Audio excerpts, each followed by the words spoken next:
বাংলারই আমাদের এই ইন্ডিয়ার পশ্চিম বাংলার উত্তর 24 পরগনার নাম ধরে বলুন, উত্তর 24 পরগনার একজন আলেম, বড় আলেম, সবাই জানে দেশের একজন বড় মানুষ, সবাই জানে একজন সংগঠনের সমাজ সেবা করে এবং সমাজসেবী। কথা বুঝতে পারছেন? সংখ্যালঘু মুসলমানদের একটা নেতা খ্যাতা সবাই জানে, আমি নাম বলছি না, শুধু তাৎপর্যটুকু বলে তুলে ধরছে। মিডিয়াতে এখন চলছে তার তোলপর, এখন তার নিয়ে গবেষণা চলছে। এর 1 বছরের মধ্যে পোস্টমর্টম করবে অনেক। কথা বুঝতে পারেননি? এর পোস্টমর্টম 1 বছর ধরে চলবে। গত 1 বছর ধরে ইয়াসিনকে নিয়ে চলেছে, তার আগের 1 বছর ধরে মিজানুর রহমান আজহারিকে নিয়ে চলেছে।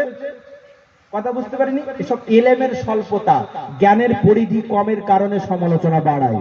ঠিক বলছি না ভুল বলছি বলে? ব্যক্তিটি বলেছেন রাসূলুল্লাহ সম্পর্কে বলতে মানুষকে বোঝাতে যেয়ে বলে ফেলেছেন, সমস্ত নবীরা তো দুনিয়ায় ভিখারির বাচ্চা, গরিবের বাচ্চা, এতিমের পরিবার। কেউ মাঠে ঘাটে চাষ করে, কেউ আপনার জুতো সেলাই, কেউ জামা সেলাই করে, কেউ খেতে খাবারে চাষ করে, কেউ কাঠের দোকানে মিস্ত্রি করে, এইভাবে সব দিন যাপন করে। কথা হয়েছিল না একটা? শুনেছেন কথাটা? বলতে বলতে শব্দটা দিয়েছে নাউজুবিল্লাহ, ভিখারির বাচ্চা। বলেন নাউজুবিল্লাহ। সব নবীদের কথা বলেন, শুধু নবী মুহাম্মদকে টার্গেট করে বলেনি। এইটা সমালোচনা করতে করতে করতে করতে এত দূর পৌঁছে গেছে যে ওই কথাটা শুধু নবী মুহাম্মদের পিছনে লাগিয়ে দিয়েছেন। হয় না? এই বলছি কিনা? এখনো নেটে আছে, দেখবেন শ্বাস মারবেন চলে আসবে। নবীকে ভিখারির বাচ্চা, নবীকে ভিখারির বাচ্চা, নবীকে ভিখারি, নাউজুবিল্লাহ। বলতে বলতে বলতে বলতে কথাটা লাগিয়ে দিচ্ছে শুধু মুহাম্মদ সাল্লাল্লাহু আলাইহি ওয়াসাল্লাম, আমাদের নবীর পিছনে। অথচ সে বলেছে কি ভাষাটা এরকম, সকল নবীরা দুনিয়ায় গরীব হয়ে এসেছে, সকল নবীরা দুনিয়ায় গরীব হয়ে এসেছে, এতিম হয়ে এসেছে, মিসকিন হয়ে এসেছে।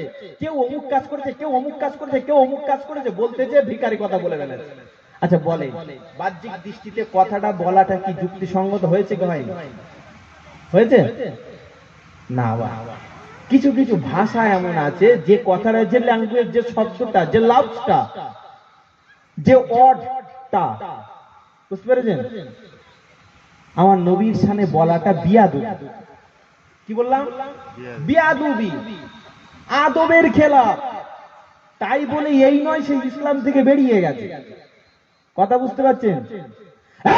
সমস্ত আলেমদেরকে বলছি, যে সমস্ত বক্তা জগতে আছে, যারা বক্তব্য জগতে মানুষকে হেদায়েতের কথা শোনান, ইলমের পরিধি কম বলে আপনি একজন মুসলমানকে, একজন ঈমানদারকে ইসলাম থেকে বার করার কথা ভাবছেন, কিন্তু হারগিজ নয়।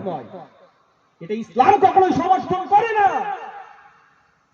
আল্লাহ রাসূল এই শিক্ষার, এই আদর্শ আমাদের কাছে দেয়নি যে তুমি ইসলাম থেকে বার করে দাও, এই অনুমতি তোমার। খোদ নবীকে আল্লাহ দেননি।